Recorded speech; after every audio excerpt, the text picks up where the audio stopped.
The airport bustled with crowds as announcements echoed intermittently. Leora, holding a little boy's hand, strode resolutely through the arrivals gate. Dressed in a sleek black and white maxi dress with sunglasses covering half her face, she carried minimal luggage, just a carry-on suitcase and a backpack. "Eris, be good, don't run too fast," she murmured. The little boy turned and grinned at her, his round face uncannily reminiscent of someone. "Mommy, Paris is so much hotter than Milan."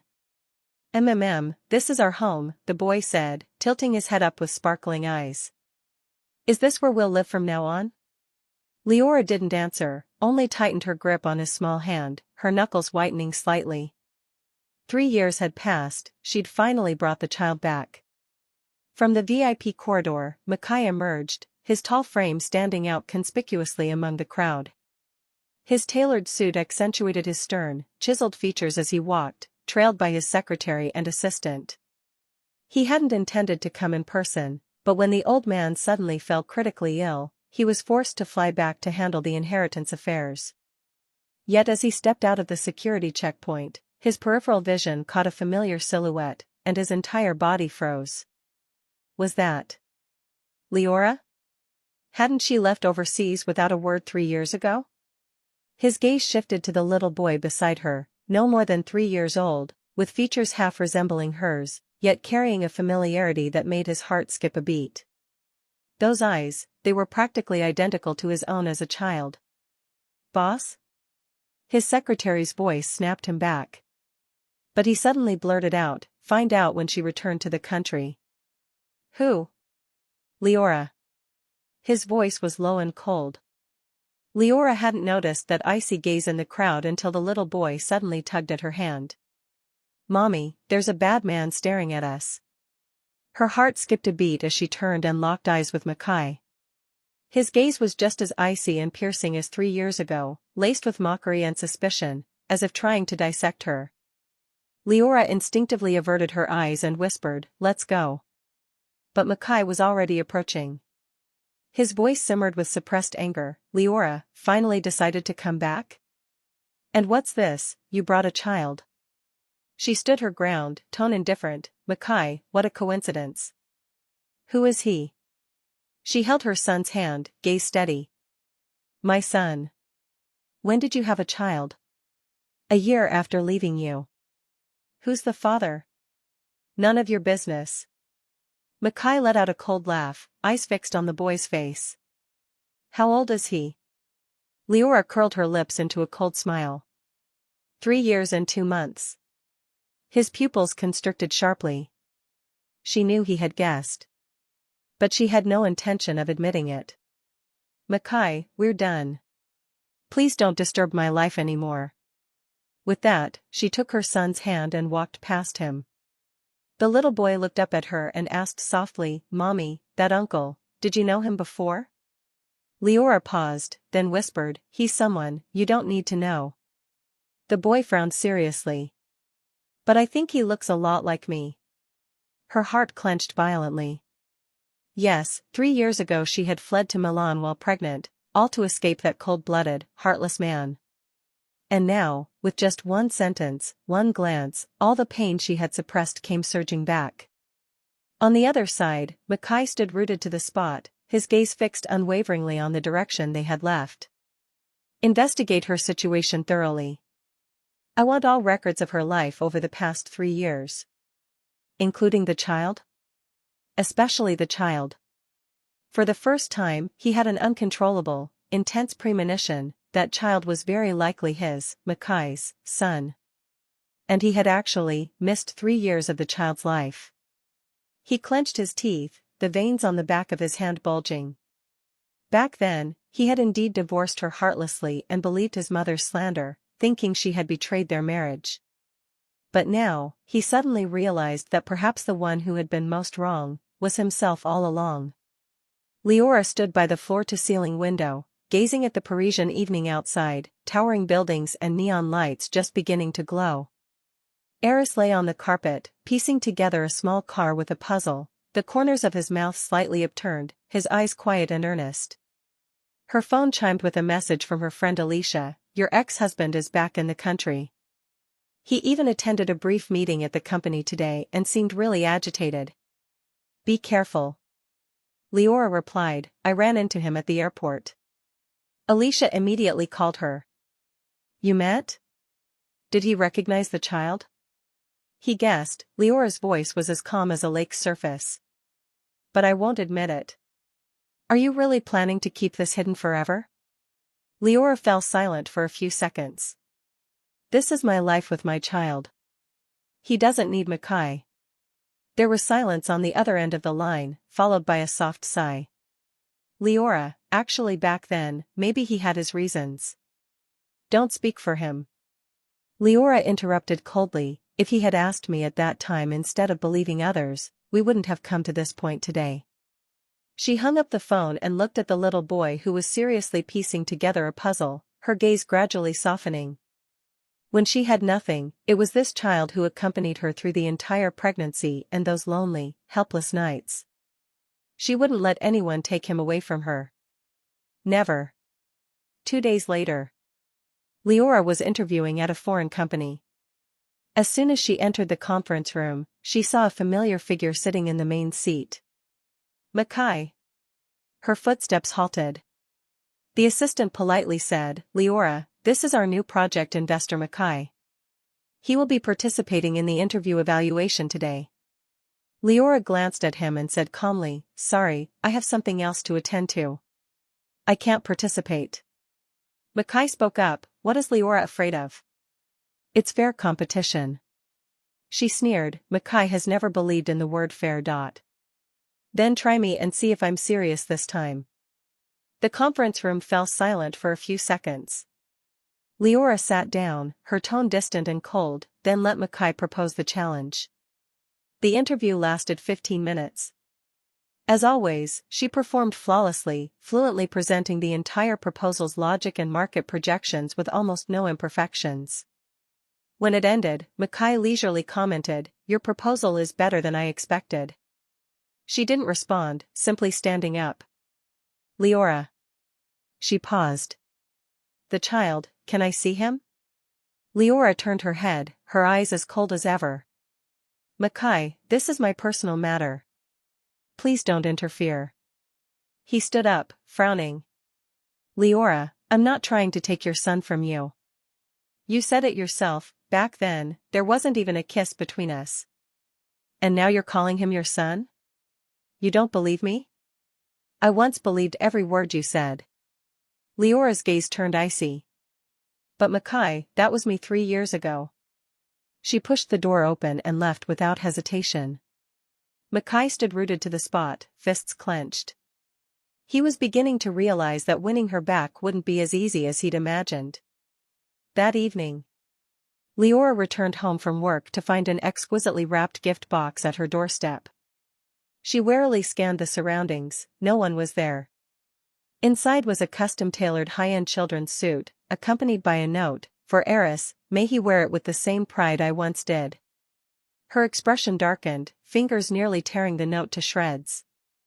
Mommy, are there new clothes? Eris leaned in.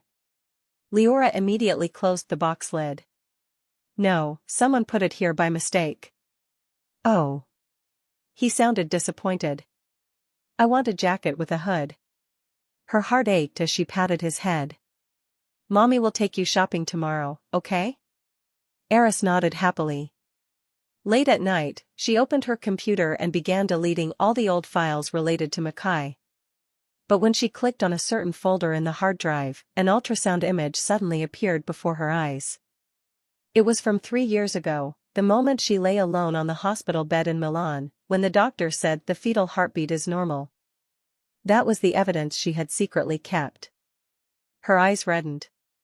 She had come so far, yet why could his mere words and gaze strip away all her defenses? Mackay sat in the car, watching the lit room downstairs, his heart sinking bit by bit. For the first time, he truly understood what regret meant. Leora wasn't something he could simply take back. And that child named Eris was slowly hollowing out his heart. He never imagined he could feel such complex emotions toward a child. He wanted to approach him, to touch his hair, to hear him call out Dad. But he didn't even have that right. In a low voice, he murmured, Leora, I won't let you run away a second time. This time, I'll take it slow. At 6:30 in the morning, Leora was just about to leave when the doorbell suddenly rang. She opened the door to find Mackay standing outside, impeccably dressed in a suit, his expression cold and stern, as if he hadn't slept all night, his eyes bloodshot. How did you find this place? Did you forget you wrote this address on your resume? His voice was hoarse. Leora replied coldly, please leave. I don't want my child to see you. But Mackay didn't retreat. Just one question, is that child mine? Leora's fingers tightened slightly, her gaze icy. Mackay, you love guessing so much. Why don't you keep guessing? She turned to close the door, but Mackay raised his hand to stop it, gritting his teeth.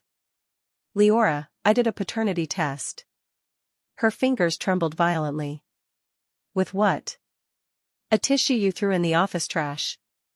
You've been spying on me? Her face paled instantly. There's only one thing I ever wanted to confirm, Mackay said, his voice low and rough. He is my son. The air froze in an instant. She stared at him, her gaze sinking inch by inch, before finally letting out a mocking smile. So what if you confirmed it? Mackay, do you remember what you said back then?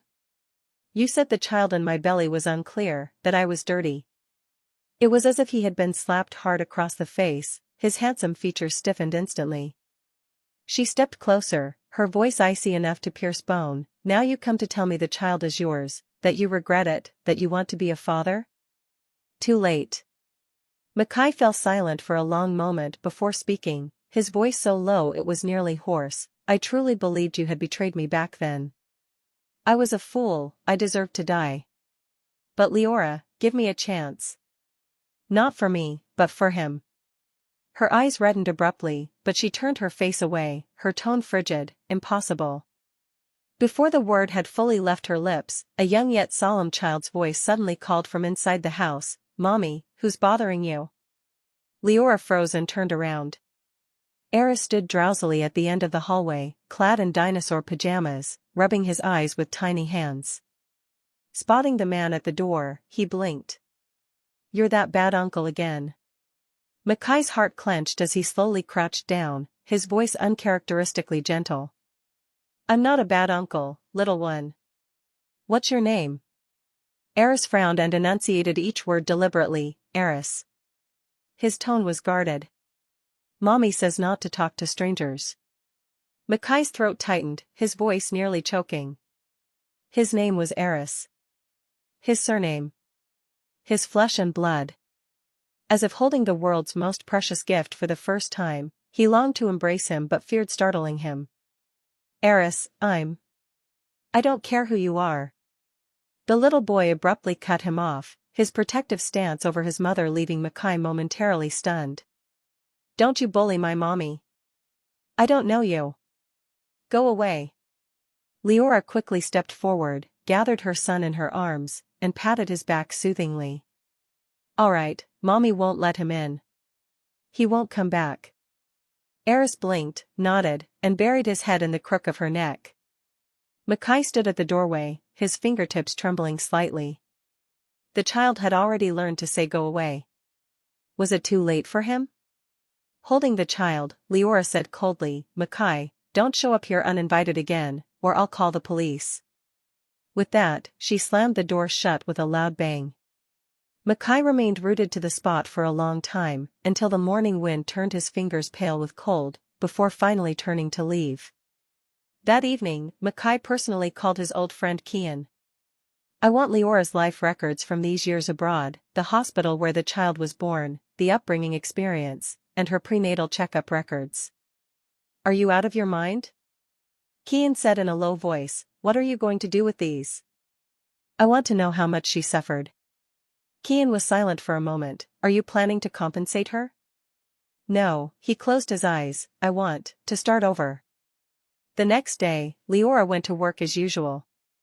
Her company received an anonymous investment, the amount exactly double the budget for her team's next phase of RD. The leader immediately announced, Leora, someone has specifically invested in the project under your name. her heart skipped a beat. She returned to her workstation and immediately checked the back-end data. Sure enough, on the investor page was a familiar name, Mackay. But she didn't want to accept the favor. On the day she returned home, she found a puzzle box in the flower pot by the door, a limited edition, Eris's favorite model. The child hugged the box excitedly and shouted, "Mommy! I love this so much."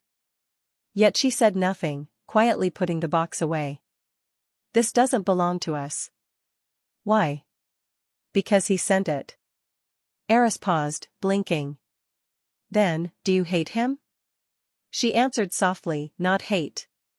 Just no longer needed." The little boy thought for a moment before nodding seriously. "Then I don't need him either. I only need Mommy." Leora held him close, tears nearly spilling. But she didn't know, downstairs in the car, Mackay heard everything. His knuckles whitened around the steering wheel, his chest torn as if ripped apart. Leora no longer needed him. His son didn't need him either. He had lost, completely. Yet Mackay knew, this was only the beginning. At 2 a.m., Leora had just closed her laptop and was about to turn off the lights when a faint groan came from Eris's room. She immediately got up and pushed the door open, finding the child curled up under the blankets, sweating, his little face flushed, his eyes dazed. "Mommy, my head hurts." Her heart clenched. She touched his forehead, burning hot. "He's running a fever." She quickly scooped him up, dressing while calling for a ride.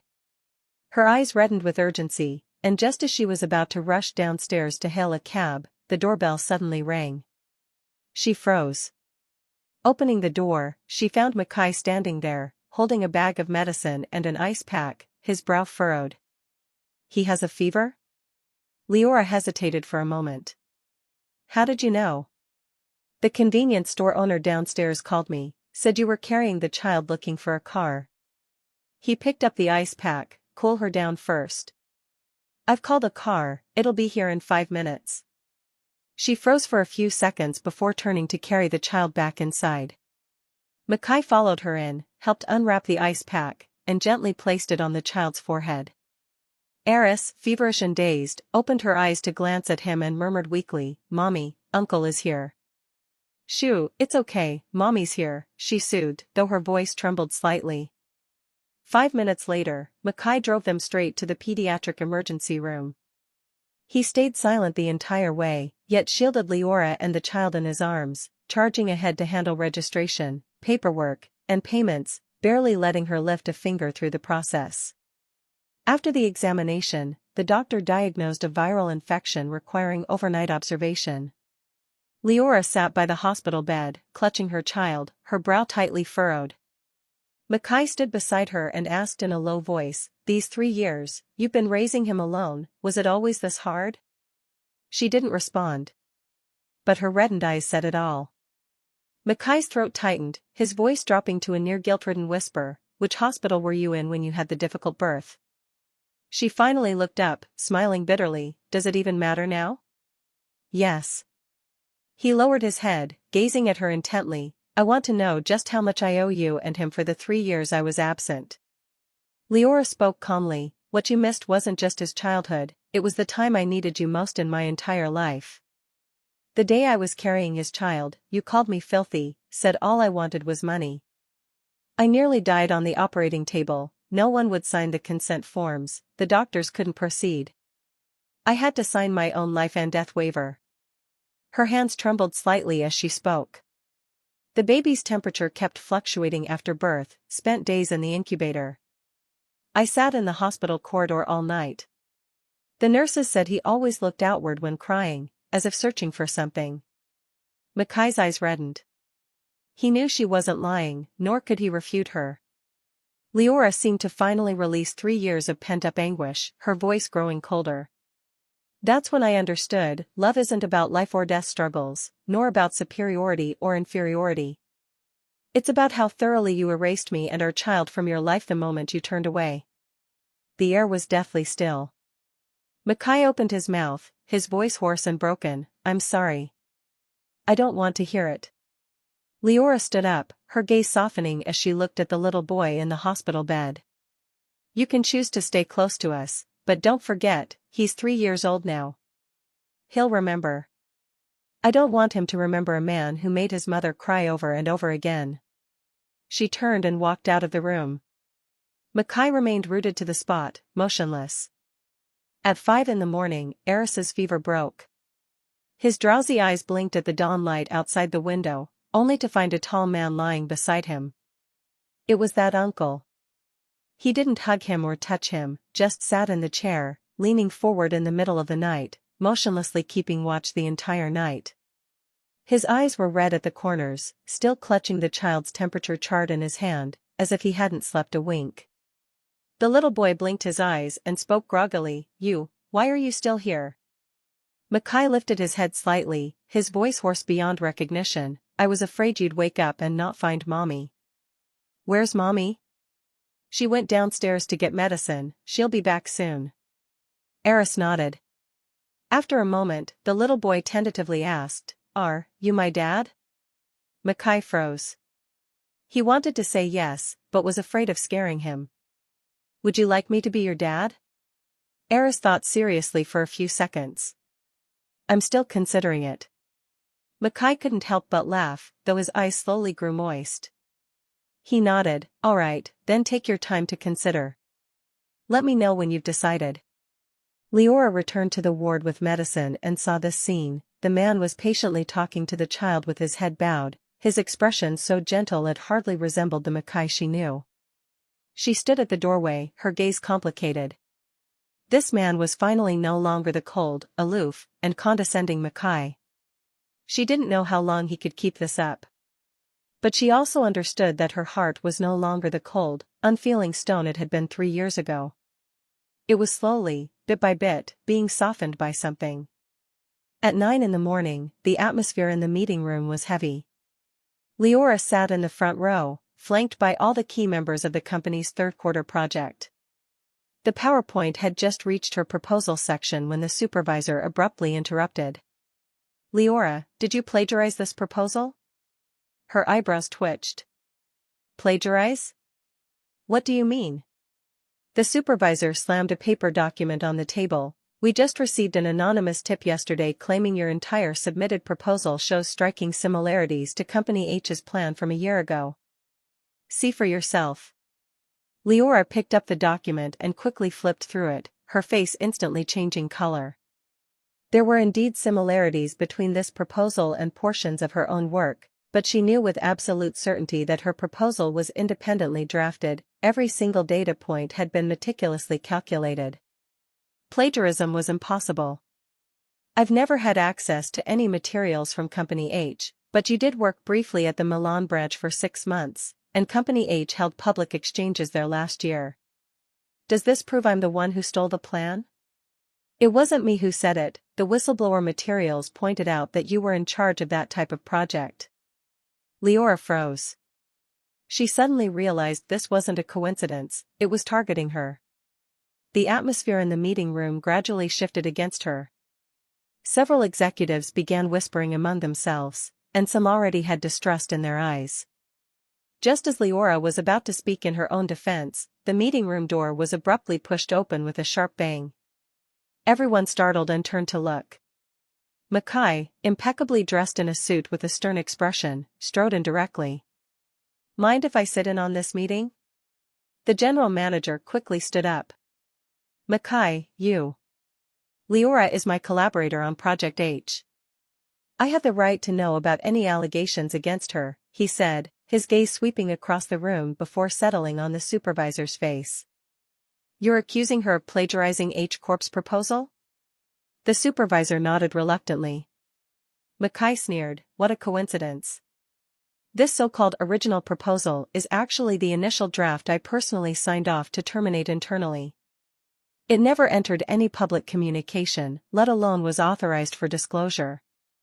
The crowd was stunned. Mackay spread his hands, and his secretary immediately placed a document stamped with the official seal of Company H's headquarters on the table. It has a timestamp and a rejection case number, all verifiable. His icy gaze swept toward the supervisor. May I ask, how did your so-called whistleblowing obtain Company H's unpublished internal proposal? The meeting room fell dead silent. The supervisor turned pale and stammered, I also received an anonymous email. Can an anonymous email replace investigative evidence? Mackay said coldly, from today onward, Leora will retain leadership of the project. The company must hold accountable those who have slandered her. He turned to the general manager, who you want to fire is your business. But if anyone dares to lay a finger on her again, don't even think about collaborating with Hansen Group. The general manager nodded repeatedly in fear. Leora sat in place, her fingers trembling slightly. It had been so long since she'd heard someone defend her so decisively in front of everyone. Mackay turned to look at her and said calmly, I told you I wouldn't let anyone bully you. She bit her lip lightly and remained silent. After that day, it seemed Mackay had completely abandoned his so-called proper way of pursuing her. He began deliberately, or perhaps not so deliberately, inserting himself into her social circle. In the morning when she took Eris to school, his car was already parked steadily at the door. Come on, it's on the way. During lunch break, when she worked overtime and skipped a meal, her assistant brought her favorite food. Mackay asked me to, saying you didn't have time for breakfast today. After working late and returning home, a string of card balloons hung at the entrance of the neighborhood. Leora, you worked hard today. She felt a bit annoyed. Can you stop doing these things? Then let me in, and I'll just stay quietly with you for a while. You. She was about to refuse when Eris ran out from inside, spotted the man, and suddenly picked up the balloon card, reading it earnestly. Mommy, you worked hard. Did you finish today's candy mission? Mackay looked at him with gentle eyes. Leora couldn't help but laugh helplessly. Did you teach him that? I only told him that Mommy is the most amazing person in the world. Eris piped up in his childish voice. He said I should praise you 5 times every day, and even got me a new skateboard. Leora turned to look at him. Are you bribing my son? Mackay chuckled. I'm investing in emotional bonding with a future family member. In the end, she couldn't stop Eris from dragging him to stay for dinner. During the meal, Eris went from initial reluctance to eventually asking softly, can you do jigsaw puzzles? Mackay smiled and replied, I can, but you'll have to teach me. The boy's eyes lit up. Then you have to do my hardest one. Deal. Leora stood in the kitchen, watching the 2 figures intently working on the puzzle at the dining table, her gaze gradually softening. She realized that this time, Mackay had truly changed. But there was still a hurdle in her heart that she couldn't overcome. It was the hurdle of you once didn't believe in me. And also the hurdle of you almost let me die. After dinner, before going to bed, Eris hugged the completed puzzle with a satisfied look and asked, Uncle, will you come again? Mackay paused. Do you want me to come? The little boy looked at him for a moment, then suddenly said seriously, I don't think you're a bad person anymore. So am I a good person now? Not yet. You have to wait until Mommy forgives you. Mackay chuckled softly, then I'll wait for your mommy to forgive me. The little boy yawned and fell asleep hugging the puzzle. Leora stood at the doorway, hearing their conversation, and her heart inexplicably trembled. She knew he was dismantling the walls in her heart, piece by piece. And she was almost unable to hold on anymore. There's a family gathering this weekend, and I'd like to take you and Nyen Nyen with me. Mackay stood in the living room, his tone calm. Leora was packing Eris's school bag when she heard this, her hands pausing momentarily. I don't want to see your mother. She's not the point. She's never been the point? Leora raised her head, her gaze turning colder. 3 years ago, how she schemed against me, you know it better than I do. I know. Mackay lowered his head, his expression solemn. That's why this time, I want to tell her myself, my choice. Leora fell silent. Eris sat on the sofa, looking up at the 2 of them, then suddenly asked in her childish voice, Mommy, are we going to Daddy's house? Leora froze. It was the first time she'd heard the child call him Daddy. Mackay was also taken aback for a moment. After a pause, he gently crouched down and looked into his son's eyes. What did you just call me? Daddy, Eris said very seriously. Mommy didn't object, so I think you can try being a dad this time. Makai's eyes instantly reddened. Thank you, he said. My name is Eris, the child emphasized with a stern little face. Leora finally gave a slight nod. This time, I'll go back with you. But I warn you, if anyone dares to humiliate me even once, I'll leave with the child immediately.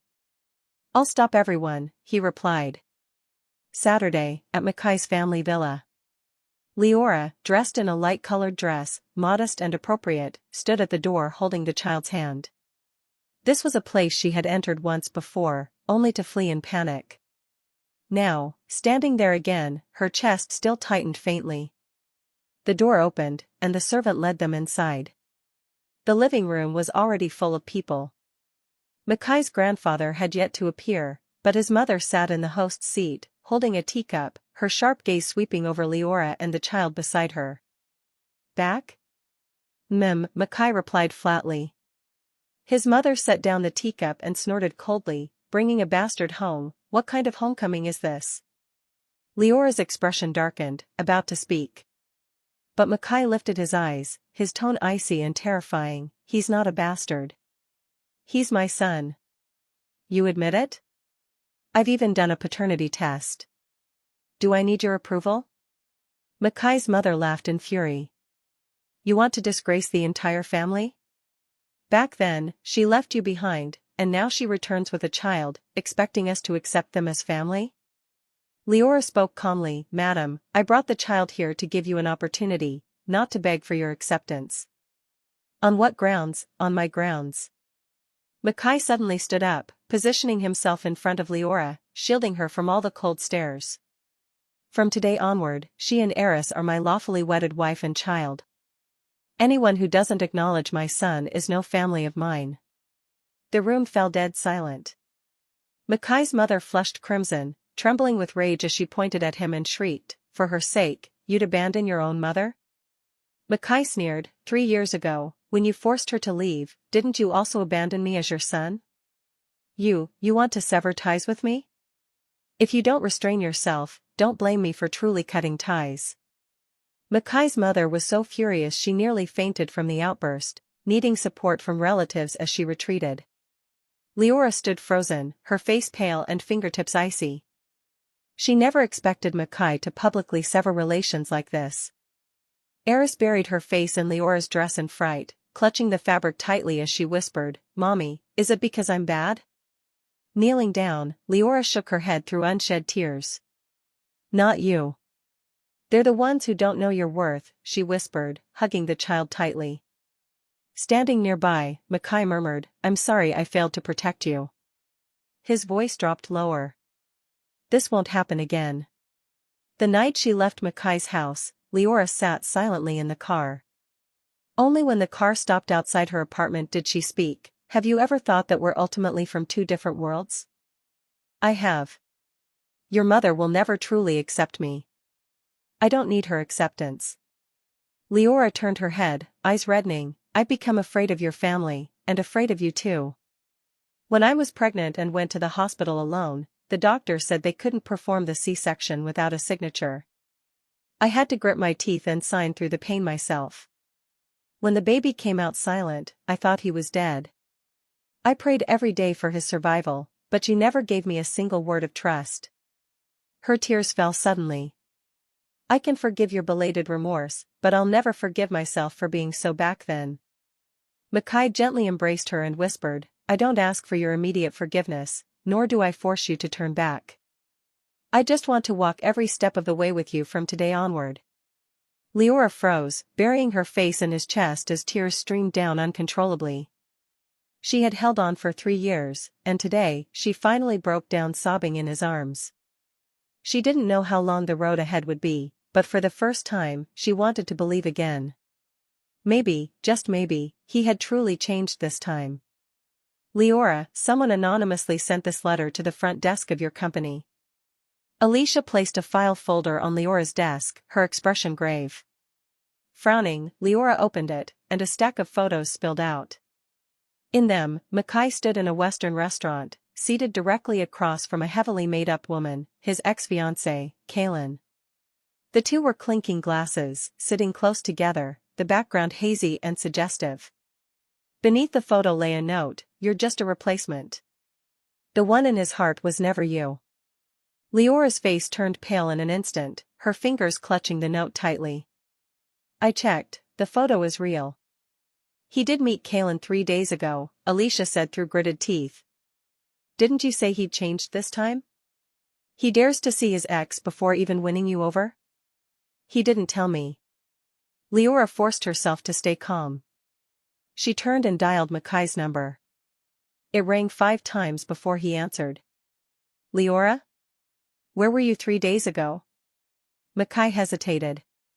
"A company dinner. Later, someone invited me to a Western restaurant to discuss an old project." "Kaylin?" "Yes. Why didn't you tell me?" "I was afraid you'd misunderstand." His voice was hoarse. "I just wanted to talk to her face to face and make it clear she shouldn't disturb you and the child anymore. What you did wrong was never about seeing her, it was hiding it from me." Leora said softly, "You didn't believe I could handle the truth, so you kept choosing silence. You didn't trust me either." Silence fell on the other end. She slowly closed her phone, fingers icy. In that moment, she suddenly understood, in this game of chasing his wife back, it wasn't that the man hadn't knelt low enough, it was that her heart had been held captive by trust from the very beginning. That night, Leora finished packing and sat on the edge of the bed, watching Era sleep as her eyes gradually reddened. "Mommy's taking you to a new place. We won't be in Paris anymore, okay?" Eris murmured in her sleep, "What about Dad?" She raised her hand to cover his ears, her heart aching so much she could barely breathe. She knew that staying here would only make her sink deeper. The next morning, Mackay came to her house. The door was slightly ajar. He entered and froze. The room was empty, the wardrobe cleared, the child's puzzles, toys, and little desk all gone. A note lay on the dining table. "Mackay, we're not from the same world. Thank you for everything you've done for me and the child, but this isn't the answer to belonging." His vision darkened, and he collapsed onto the sofa. He dialed her number. "The number you have dialed is currently switched off." He rushed to the property management office to check the surveillance footage. She had left with their child at 5 a.m., called a taxi and a moving company, and headed south by car. Frantic, he called Kian, "Use all your connections to find her. She's taken our child and left." "Did you two fight again?" "It's not about fighting, she simply doesn't believe I'll change." "Do you still love her?" "I love her so much I'd give my life for her." Meanwhile, Leora rented a guest house in the suburbs with their child. She didn't tell anyone the address and turned off all means of contact. Eris finished breakfast and sat on the small chair in a daze. Leora asked softly, "Do you like it here?" "I don't want to like it here." "Why?" The little boy's eyes turned red as he cried out, "I don't want to move. I don't want to be without Daddy." "Mommy lied, you said he was bad, but he does puzzles with me every day, cooks with me, promised to buy me toy cars, and teaches me road signs. He even remembers how many teeth I've lost. I don't want to leave, I want Daddy." Leora's tears instantly welled up as she crouched down and hugged him tightly. "I'm sorry. I'm so sorry. Mommy was just too scared." Eris trembled violently through his sobs. "Can we go back, please?" Her heart felt as if it had been violently torn apart. Mackay finally found them 3 days later. He stood at the door of the shabby guest house, dark circles under his eyes, his face haggard. When Leora opened the door and saw him, she froze. "How did you know?" "Alicia told me," he said softly. He stepped inside and saw the child sitting motionless in the corner, clutching a puzzle box. Mackay walked over, crouched down, his voice hoarse, "I'm here to take you home." Eris looked up, tears instantly spilling as she threw herself into his arms. "Daddy, why did it take you so long to come?" Mackay's eyes reddened. "I'm sorry, I came too late." Leora stood to the side, watching the scene, her heart aching. She asked him quietly, will you ever hide things from me again? Never. If she appears again, will you still see her? Never again. What if your mother doesn't accept me? I can live without my mother, but I can't live without you. Tears welled up in Leora's eyes. This time, she finally didn't say leave. Instead, she took a step closer, gently embraced him, and cried like a child lost for 3 years. After 3 years, she had finally found the man willing to tear everything apart for her and whisper an apology. On a bright late summer afternoon, with cicadas chirping in the background, Leora sat at the entrance of the Civil Affairs Bureau. Beside her was Mackay, holding a freshly processed household registration form. She looked down at the line on the form, head of household, Mackay. Children, heiress. At the bottom was her signature, a symbol of her letting down her guard. Darling. He leaned in and called her softly. She turned her head to glance at him, her gaze finally less distant and more tender. Don't make mistakes again, Mackay. Mackay held her hand as if cradling a treasure, whispering his promise, in this lifetime I'll only be your and our child's support. The news of their reconciliation spread, stirring quite a commotion. Mackay's mother nearly fainted again upon hearing it. But this time, no one spoke up for her. Mackay's grandfather leaned on his cane, watching Leora accompany the child riding a bicycle in the garden, and nodded approvingly, a rare gesture. This girl has clear eyes and integrity. Your mother just doesn't recognize quality. At dinner that evening, Mackay's mother sat at the head of the table, watching expressionlessly as Leora served food to the child. Eris obediently said, "Thank you, Mommy." She snorted coldly, quite well-mannered. Leora looked up, her voice calm, "Madam, the child is willing to call you Grandma, but only if you stop belittling me." Mackay's mother's expression changed. Mackay picked up his teacup and added quietly, "She's right." The atmosphere froze for a moment. Mackay's mother looked at the child, who also raised their head to meet her gaze and timidly called out, "Hello, Grandma." That single word made her eyes redden as she turned her head away, muttering, "Don't shout so loud, you'll scare my ears." But that night, she secretly had the servant retrieve the family's jade pendant and placed it in the child's drawer. Leora returned to the company, and on her first day back at work, she received an anonymous bouquet of flowers from Mackay. The card bore only one line, "Congratulations on your return, my lady." Her colleagues watched with envy, teasing her with smiles. "Leora, your ex-husband is really going all out to win you back, isn't he?" Her cheeks flushed slightly, but she offered no reply. Instead, she turned back to her desk, and when she opened her computer, the desktop background had been changed to a new photo, one of her, Eris, and Mackay, all holding hands by the seaside, their shadows overlapping under the sunlight. She remembered it was the first day after they had truly reconciled. He had taken her hand and whispered on the beach, "This time, let's not lose each other, okay?" She had nodded and replied softly, "Okay." On the weekend, it was Eris's birthday. Leora had planned to keep it low-key, but Mackay had already booked a venue and invited all their friends and family. She stood helplessly at the birthday scene, gazing at the room filled with balloons, cake, colored lights, and a giant banner that read, "Happy 3rd birthday, Eris." "Isn't this a bit excessive?"